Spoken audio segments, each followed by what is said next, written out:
George Remus didn't need to become a bootlegger. By some estimates, the prominent Chicago lawyer made an average of $500,000 annually in the years leading up to Prohibition. But when he saw just how much dough his criminal clients were raking in off the sale of illegal alcohol, Remus decided that he needed to get in on the action. Bolstered by his knowledge of the law, George developed an elaborate scheme to sell as much booze as he possibly could without getting caught. First, he made good use of his established wealth by purchasing nearly 15% of all distilleries in the United States. Then, he obtained a pharmaceutical license and began dispensing various alcohols to people with a doctor's prescription. And finally, while the medicinal aspect gave his operation the guise of legitimacy, Remus directed his own employees to steal his supply so that he could quietly sell it to speakeasies at an immense markup. This undertaking earned him the nickname King of the Bootleggers, and it made him richer than you could possibly imagine. Now, hearing all this, you may be thinking that you would have liked to join Remus's enterprise in order to make some easy cash. You may even presuppose that you could have done what he did and made yourself a fortune. If that's you, well, then you may want to stick around, because as it turns out, working in the trade of illegal intoxicants wasn't nearly as great as it sounds. Welcome back to Historian's Corner, where today's topic is why you wouldn't have made it as a moonshiner in the 1920s. So, you've decided to take the leap. You're willing to risk legal consequences, put yourself in harm's way, and endanger your friends and family, all for the hope of winning it big in the bootlegging business. The first thing you'll need to do is gather the supplies to manufacture your product. Unfortunately, the feds didn't think to put any restrictions on the materials required to manufacture homemade hooch, so you can easily purchase the piping for your still, as well as bottles, caps, yeast, and corn syrup from the local grocery market. Enjoy this step in the process as much as you can. It only gets more difficult from here. Next, you'll have to pick which specific alcohol you're going to make. This decision should not be made lightly because, believe it or not, there are certain adult beverages that the government will legally allow you to produce at home. The Volstead Act of 1919 may have given the prohibitionists broad power to seize your product, but it also carved out massive loopholes in the law of which you should absolutely take advantage. For example, the fermentation of homemade wine is 100% legal, provided that you're registered to do so, you produce less than 200 gallons per year, and you do not sell or transport it. Now, you, of course, do intend to sell and transport your drinks, and at that point you'll have to be careful. But choosing this path at least means that the authorities can't arrest you if they catch you making alcohol. The downside here is that since everyone can make it, the demand for your wine isn't very high, and you're not very likely to turn a profit. For something that you can more readily sell to speakeasies, you may want to try your hand at so-called bathtub gin. Odds are you already have many of the ingredients required to make it in your home. Corn, fruit, beets, and potatoes can all make a strong mash. Then all you need to do is distill the liquor from your crop, add some glycerin and juniper oil for taste, and then water it down to reduce the alcohol content. Don't worry too much if your gin tastes foul when it's done. For most people, this is the inevitable result, and that's okay. The mixologists behind the bar have all kinds of ingredients at their disposal that will hide the flavor of your amateur hooch. And here's the best part. Once you've got your still running and your process down, you'll be able to produce a gallon of gin for just 75 cents, which you could then sell to speakeasies for $6. I'd wager that that return on investment sounds pretty good to most of you wannabe bootleggers. But what if it doesn't? What if you didn't get into this to make a tidy little profit, but rather to hit it big? Well, if that's the case, then there's one more path for you to pursue. Procuring booze for the Mafia. It goes without saying that you should not tread this course lightly, as dealing with gangsters in any scenario means dealing with substantial danger. But as the old saying goes, the higher the risk, the higher the reward.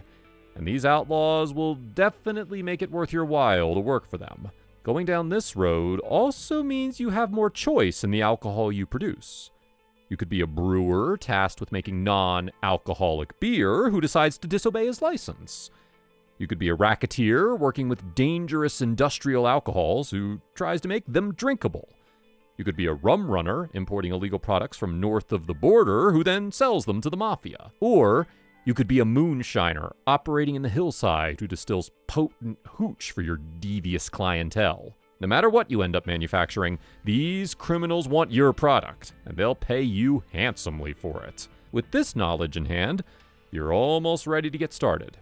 You've gathered your materials, you know what you'd like to make, and you've decided to whom you're going to sell it. At this point, there's only one more step in your prohibition journey. Before you fire up your still, you must prepare to handle the people who would try to get in your way. The government is the first group you're going to need to worry about. While the 18th Amendment unequivocally prohibited the sale, manufacture, and import of alcohol, it originally did not specify the means by which the feds could enforce this mandate. In order to combat this problem, Congress passed the Volstead Act, which gave the Treasury, of all departments, broad power to confiscate illegal stills, shut down speakeasies, and arrest people found to be in violation of the act. If you think there's no chance the prohies could one day come knocking on your door, then think again. From 1920 to 1930, agents carried out hundreds of thousands of raids on liquor makers, large and small. And when they took bootleggers to court to answer for their crimes, the Prohibition Bureau secured a conviction in roughly 2/3 of its cases. Even big shots like Al Capone and Frank Lake couldn't escape their clutches. Be forewarned. If you're not careful, the government will come for you, they will tear your family apart, and they will put you behind bars. That being said, there are ways to limit the likelihood that the prohies will bother you. Keep in mind that Congress hasn't allotted too much money to the enforcement of the Volstead Act, meaning that agents are frequently overworked and underpaid. In some cases, you may be able to bribe the feds into looking the other way. Just remember that by taking your illicit offer, these government agents will be putting their own jobs on the line. So one bundle of cash won't keep them off your tail forever. You're going to have to regularly make it worth their while if you expect to stay in business long term. In this respect, working for the Mafia comes with an advantage. Sure, you'd be joining an organized crime ring, but that ring will most certainly have more money in circulation than most individuals could amass. This makes paying off the feds much easier. And it may also mean you'll be making more consistent wages for your work. By letting mob bosses handle the actual sale of booze to speakeasies and other establishments, you're leaving the hardest work to them, thus giving you more time to focus on making your product. However, these benefits aside, striking a deal with a gangster was still more dangerous than coming up against the law. Prohies may have the power to throw you in jail for daring to counteract the Constitution, but rub Capone's cronies the wrong way, and they'll decide it's time for you to take a dirt nap. And that's not even considering the possibility that you'll get caught in the middle of competitive violence. A rival mafia could at any moment decide that your gang is getting in the way of their profit. And when that day comes, you may find yourself on the wrong end of a knife, a Tommy gun, or even a bomb.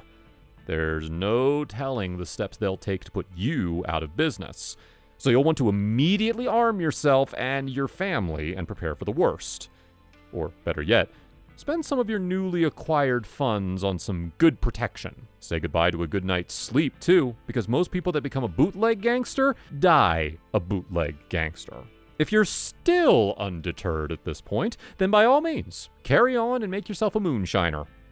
Follow these steps and heed these warnings, and you may just become one of the lucky few, pocketing millions off of an illegal industry and gaining more power than you could ever imagine. Or you could end up like the vast majority of folks who took that chance, dead or incarcerated. So, do you still think you have what it takes? Let us know in the comments down below. And while you're at it, why not tell us what kind of liquor you'd produce, or how you would have liked to make your money in the bootlegging industry. As always, thanks for watching Historian's Corner, and we'll see you in the next video.